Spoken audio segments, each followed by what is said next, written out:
하겠습니다. 반석을 치라. 지난주에 우리는 슬기로운 교회 생활이라는 제목으로 육신적 굶주림으로 인해서 모세와 하나님을 원망하는 이스라엘 백성들에게 하나님께서 내려주어 먹게 하신 육신을 위한 양식인 그 만나가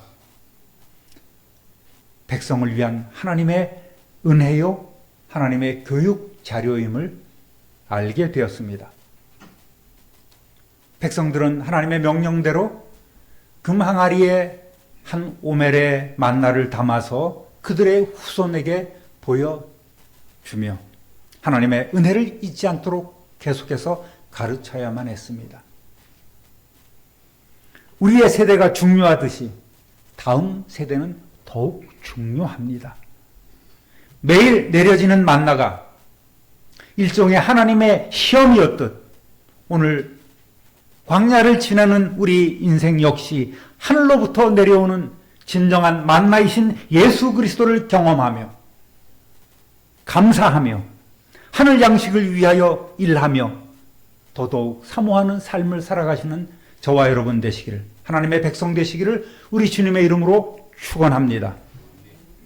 출애굽한 이후에 광야에서 부딪혔던 가장 큰 문제인 양식, 이 밥 문제는 그렇게 해결되었습니다.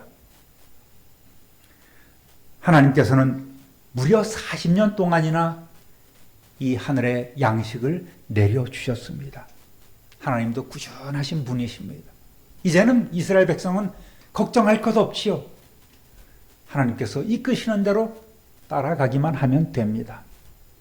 우리 역시 이들과는 다르지만 또 다른 형태의 광야 교회로 이렇게 모이고 있습니다. 이 교회를 통해서 은혜 받고 또 누리며 하나님의 백성으로 충성해야 할 것입니다. 지난번에 배웠지만 충성은 뭡니까? 파사를 해보면 중심언성, 말씀을 이루는 삶임을 다시 한번 마음에 새기고 더욱 충성하시기를 우리 주님의 이름으로 축원합니다. 믿음이란 헬라어 원어로 피스티스라고 하는데 이거는 신실하다, 충성이란 단어와 똑같은 단어입니다. 그러니까 성경에 나오는 믿음이라는 단어를 충성으로 바꿔서 읽으시면 굉장히 우리에게 은혜가 됩니다. 오직 의인은 믿음으로 말미암아 살 것이라. 이 말씀을 또 바꾸면 오직 의인은 충성으로 말미암아 살 것이다 라는 말씀도 되는 것입니다. 우리의 신앙이 한 걸음 더 진전할 수 있는 그런 단어가 아닌가 생각을 해봅니다. 오늘 우리는 이스라엘 백성을 통해서 또 어떠한 사건을 만나게 될까요? 여러분 기대가 되십니까? 기대가 되십니까? 저만 기대가 되는 모양입니다. 따라합니다. 물을 다오. 다시 한번 물을 주시오. 출애굽기 17장 1절 읽어보겠습니다. 이스라엘 자손의 온 회중이 여호와의 명령대로 신 광야에서 떠나 그 노정대로 행하여 르비딤의 장막을 쳤으나 백성이 마실 물이 없는지라. 신 광야에서 하나님의 놀라운 은혜로 이스라엘 백성은 메추라기와 만나를 먹게 되는 놀라운 은혜를 체험했습니다. 이스라엘 백성은 장막을 걷고 아마도 또 구름 기둥이 움직였겠죠. 하나님께서 1차적으로 목적하고 계신 그 호렙산을 향하여 나가고 있습니다. 그런데 그 구름 기둥이 인도한 르비딤이라는 곳에 장막을 딱 쳤습니다. 르비딤이란 뜻은 휴식처라는 의미예요. 그런데 그 이름과는 다르게 그곳에 먹을 물이, 마실 물이 하나도 없는 것입니다. 그러면 백성들이 어떻게 해야 되죠? 물이 없어요. 어떻게 해야 돼요? 그렇죠. 믿고 기다리고 기도하면 되는 거예요. 지금까지 그렇게 하나님께서 훈련을 시켜오지 않았습니까? 모세도 아마 처음엔 그랬을 거예요. 좀 기다려 보십시오. 하나님의 뜻이 있을 것입니다. 만나를 내려주시는 그 상황과도 또 비슷합니다. 믿고 기다리면 되는 거예요. 홍해를 건너기 전에도, 또 마라에서 쓴물을 만났을 때에도, 흰 광야에서도 하나님께서는 백성들이 문제를 만났을 때 모든 일을 계획하시고, 또 그 계획 따라서 하나님께서는 시원하게 해결해 주시지 않았습니까? 그럼 이 정도 되면 이스라엘 백성은 믿고 기다려야 합니다. 예, 하나님께서 주실 줄 믿습니다. 조금 참고 기다려 봅시다. 그런데 이 사람들은 좀 달라도 많이 달라요. 이스라엘 백성은. 또 투덜이가 시작되는 거예요. 우리 같으면, 저와 여러분 같으면은 홍해가 갈라지고 하늘에서 막 만나가 내리고 쓴물이 단물로 변하고 이 정도 체험했으면은 우리는 그저 믿고 따를 거예요. 여러분 그렇지 않습니까? 분명히 그래요. 근데 죄송합니다. 이스라엘 백성들은 그렇게 하나님께서 정말 전무후무한 능력의 역사를 통해서 이스라엘 백성들에게 눈으로 직접 보여주고 체험케 하는데도 불구하고 또 이게 시작된 거예요. 못 살겠다는 것입니다. 씩씩거리면서 때를 지어서 모세를 찾아옵니다. 모세가 어느새 이 국민 욕바지가 됐어요. 이스라엘 백성들의 대표 욕바지가 되어 있습니다. 하나님을 향한 믿음이 더 깊어져야 함에도 불구하고 점점 더 이스라엘 백성은 참을성이 없어지는 거예요. 2절 읽어보겠습니다. 백성이 모세와 다투어 이르되 우리에게 물을 주어 마시게 하라. 모세가 그들에게 이르되 너희가 어찌하여 나와 다투느냐? 너희가 어찌하여 여호와를 시험하느냐? 그런데 이번에는 그 전보다 이들의 그 항의 강도가 달라요. 세기가 보통이 아닙니다. 뭐라고 표현하고 있습니까? 다투었다는 거예요. 원어상으로는 육체적인 싸움입니다. 그리고 아주 강한 비난이나 질책을 의미합니다. 아마도 이들은 80 노인에게 욕설을 퍼부으면서 멱살잡이라도 했을지 모르겠습니다. 그 정도로 강한 단어가 다투다라는 단어예요. 앞에서도 모세는 주의 종 모세에 대한 원망이 바로 하나님에 대한 원망임을 깨닫게 교육을 시켰습니다. 하나님을 시험하지 말라는 것입니다. 다시 한번 그때 읽어보겠습니다. 16장 8절 모세가 또 이르되 여호와께서 저녁에는 너희에게 고기를 주어 먹이시고 아침에는 떡으로 배불리시리니 이는 여호와께서 자기를 향하여 너희가 원망하는 그 말을 들으셨음이라. 우리가 누구냐? 너희의 원망은 우리를 향하여 함이 아니요 여호와를 향하여 함이로다. 아멘. 그럼에도 이들은 여전히 모세를 향해서 더 강하게 이번엔 살기까지 뛰면서 항의하고 있습니다. 모세가 물을 갖고 다니는 사람입니까? 아니잖아요. 모세도 하나님의 이끄심을 믿고 따르는 대표적인 사람 아니겠습니까? 저는 이렇게 생각을 해요. 이스라엘 백성들이 어떤 학습 효과가 있구나.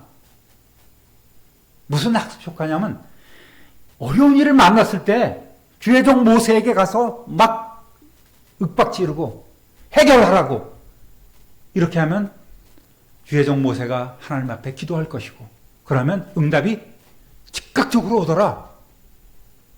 이렇게 해서 백성들의 마음이 더 참을성이 없어지고 더 못 견디고 이렇게 와서 이번에는 폭력성을 드러내면서 모세를 비난하고 있다는 말이죠. 그런 생각이 드는 거예요. 사람들이 참 악하구나. 참 악하구나.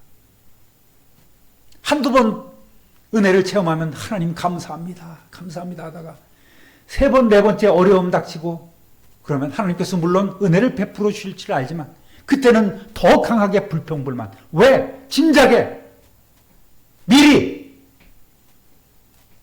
다 준비해 놓고 계시지. 우리가 이렇게 힘들게 하냐는 이러한 원망부터 쏟아내는 일들이 있지요. 선교지에도 아마도 이러한 일들이 있지 않을까 이렇게 생각을 해봅니다. 주의 종을 원망하니까 항상 살 길이 생겨서일까요?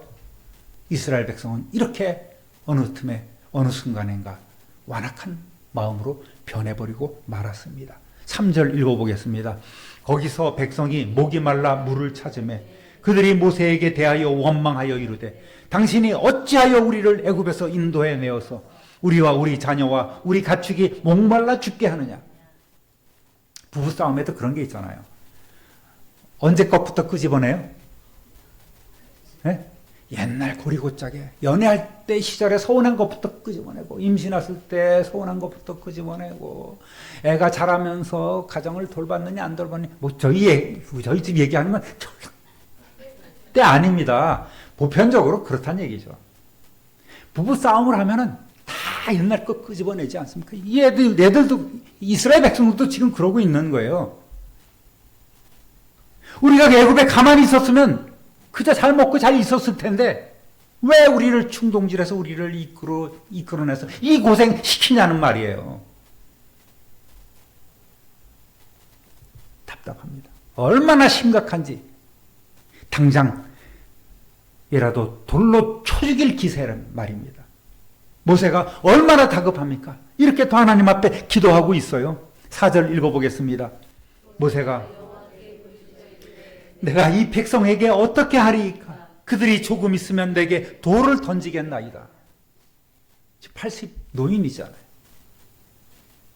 그런데 이스라엘 백성들은 꼭 가서 윽박지르면서 아마도 욕을 해대면서 완력을 행사하면서 돌이라도 들고 칠 듯이 지금 모세에게 달려들고 있는 거예요.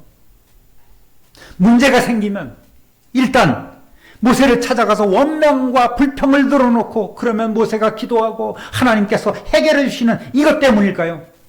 이스라엘 백성은 가만히 보면 이 변함없는 반복된 행태를 계속해서 보여주고 있습니다.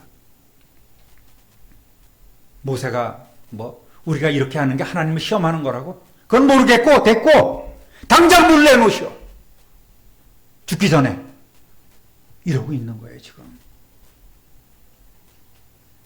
훗날 모세는 자신이 경험한 하나님을 이렇게 기록하고 있습니다. 신명기 1장 33절 읽어보겠습니다.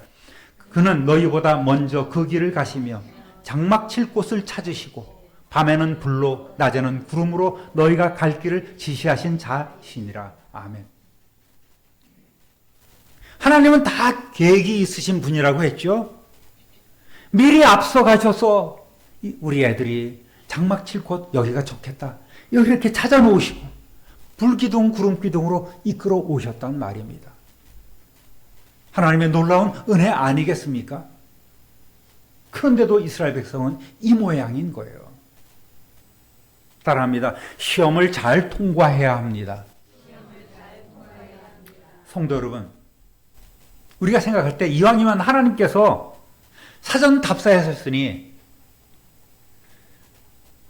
답사에서 정해놓으신 그 장막 칠 곳 수경지에 도착하면 눈앞에 다 오아시스가 있고 물이 절절절절 흐르고 그래서 그 시원한 물줄기에 백성들이 가서 목을 축이면서 발도 담그고 쉴 수 있는 그런 곳으로 딱 만들어 놓으셨으면 얼마나 좋을까요?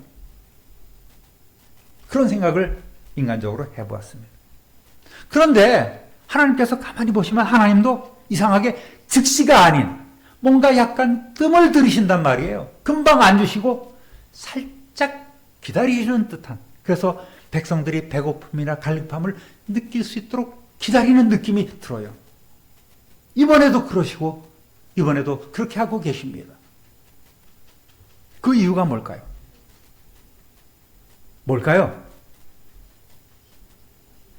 앞에서 우리가 알게 되었지만 이스라엘 백성이 하나님을 시험하는 것처럼 보이지만 사실은 하나님께서 이스라엘 백성을 시험하고 또 그것을 통해서 교육하고 있는 과정이란 말입니다. 이스라엘 백성이 하나님의 백성으로 살아가기 위해서는 더 깊은 교육이 필요하고 더 큰 믿음이, 더 진한 인내가 필요한 거예요.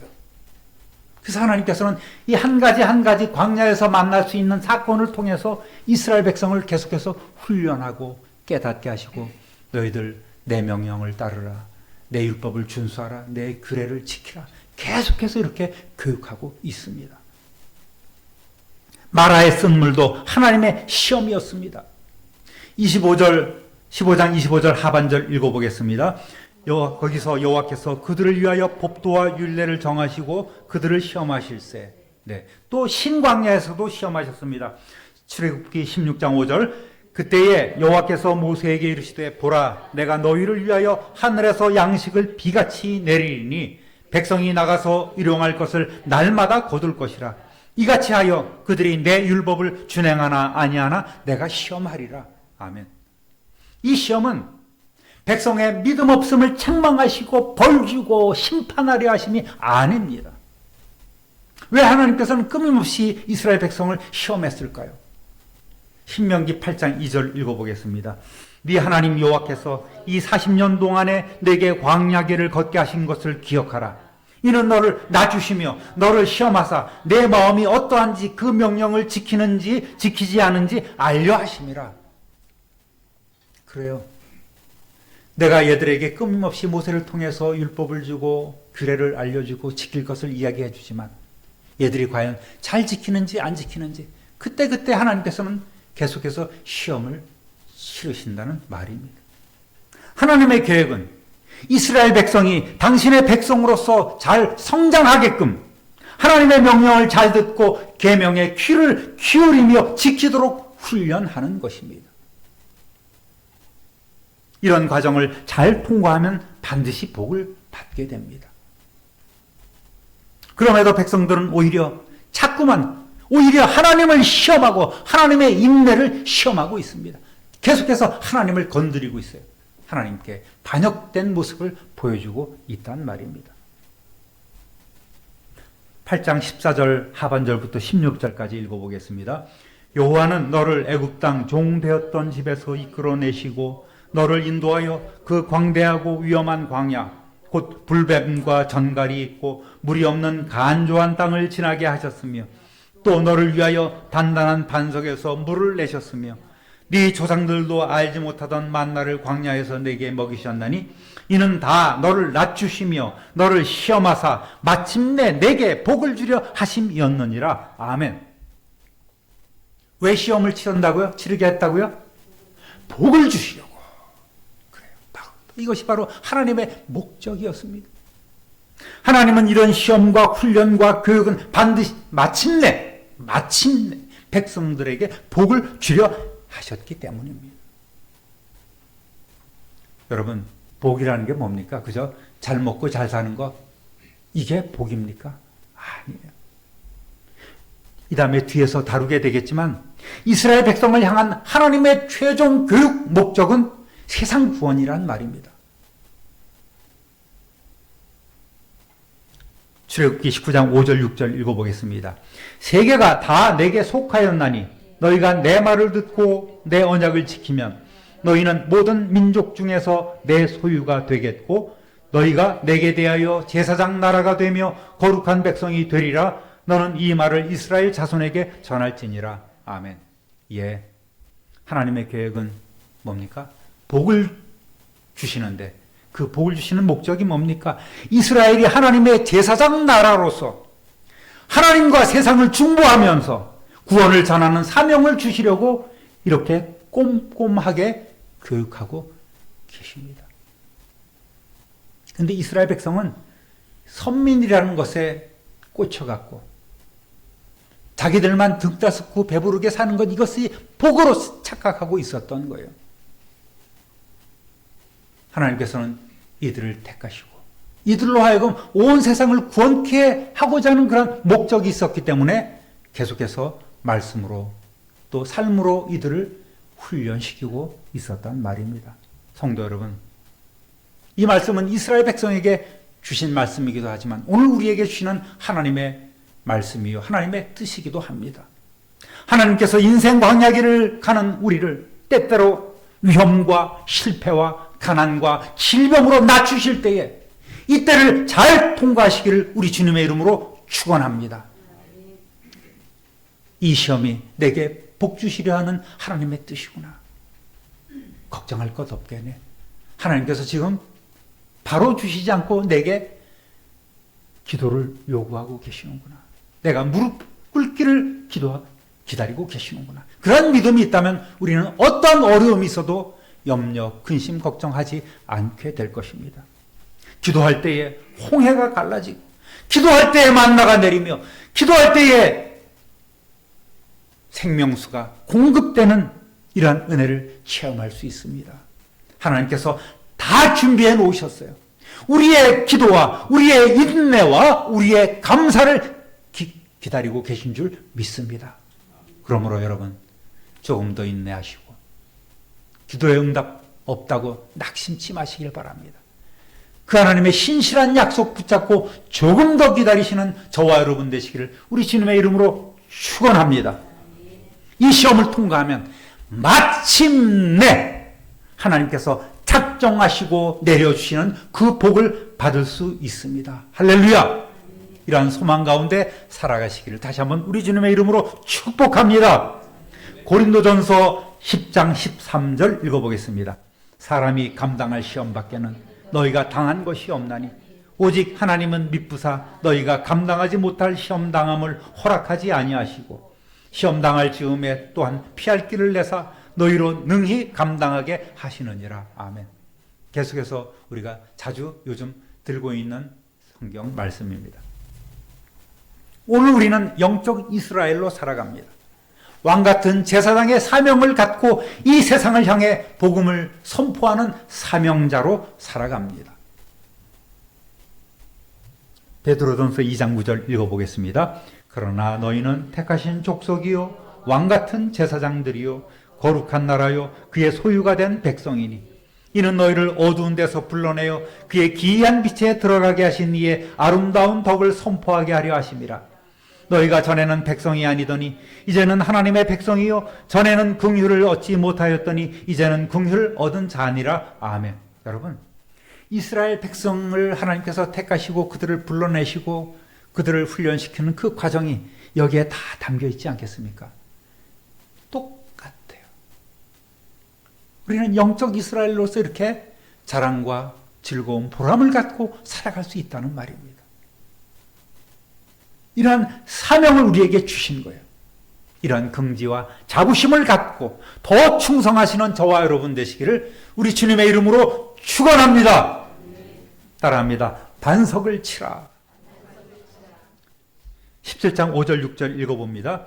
여호와께서 모세에게 이르시되 백성 앞을 지나서 이스라엘 장로 등을 데리고 나일강을 치던 네 지팡이를 손에 잡고 가라.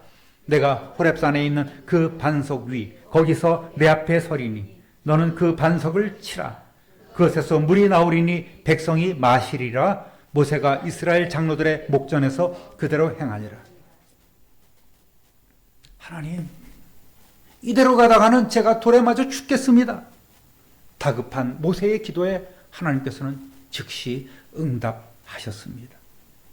모세야, 네 지팡이, 즉 하나님, 내 지팡이를 가지고 장로들을 데리고 호렙산에 있는 그 반석을 치라. 그곳에 내가 있겠다. 물이 나올 거야. 여러분, 이처럼 든든한 약속이 어디 있겠습니까? 내가 거기서 네 앞에 있을게. 다시 한번 너는 내 지팡이, 네가 들고 있는 그 지팡이를 가지고 이적을 행해보렴. 이렇게 하나님께서 말씀하고 계십니다. 그 반석이라고 표현되어 있어요. 그 반석은 하나님도 알고 계시고 모세도 알고 있는 그 반석입니다. 아마도 하나님께서 모세를 부르실 때에 떨기나무 앞에 있던 그 장소였을 것으로 생각해 볼 수 있습니다. 모세가 이 말씀을 순종해서 그 앞에 가서 반석을 쳤더니 거기서부터 물이 쫙쫙쫙 흘러내리는 거예요. 이 바위는 여러분 영적으로 예수 그리스도를 의미합니다. 다음번에 설명을 드릴 기회가 또 있을 것입니다. 고린도전서 10장 3절 4절 읽어보겠습니다. 다 같은 신령한 음식을 먹으며 다 같은 신령한 음료를 마셨으니 이는 그들을 따르는 신령한 반석으로부터 마셨음에 그 반석은 곧 그리스도시라. 아멘. 하늘로부터 내리는 그 만나, 신령한 만나라고 표현했고 바위에서부터 흘러내리는 그 물, 신령한 반석으로부터 마셨던 그 생명수, 그 반석은 예수 그리스도시라고 성경은 증거하고 있습니다. 오늘 우리의 영적 갈급함도 예수 그리스도를 통해서 해결받을 수 있음을 믿으시기를 바랍니다. 할렐루야! 예수님이 우리의 소망인 거예요. 17장 7절 읽어보겠습니다. 그가 그곳 이름을 마사 또는 무리바라 불렀으니 이는 이스라엘 자손이 다투었음이요 또는 그들이 여호와를 시험하여 이르기를 여호와께서 우리 중에 계신가 안 계신가 하였음이더라. 아멘. 마사는 시험이란 뜻이에요. 무리바는 다툼, 싸움이란 의미를 갖고 있습니다. 이들은 계속해서 하나님의 존재를 의심함으로써 하나님을 시험하는 죄를 더하고 있습니다. 오죽하면 모세가 그곳 이름을 마사, 무리바, 시험했다, 다투었다라는 그런 지명을 거기다 딱 붙여놓았겠습니까? 여러분, 모세는 그 이름으로 이 패역했던 백성들의 행위를 기억하도록 그 이름을 정해 놓았습니다. 말씀을 정리합니다. 사랑하는 우리 참빛누리교회 성도 여러분, 누구든지 목마르거든 내게로 와서 마시라는 주님의 음성을 듣고 순종하시기를 바랍니다. 믿음, 무슨 뜻이라고요? 충성이란 뜻하고 동일합니다. 왕과 같은 제사장으로서 반석되시는 예수 그리스도로부터 흘러나오는 그 생명수를 여러분의 가정과 여러분의 이웃에게 또 선교지에 흘려보내는, 공급해 주시는 사명을 잘 감당하는 저와 여러분 되시기를 우리 구주 예수 그리스도의 이름으로 축원합니다. 축원합니다. 축원합니다.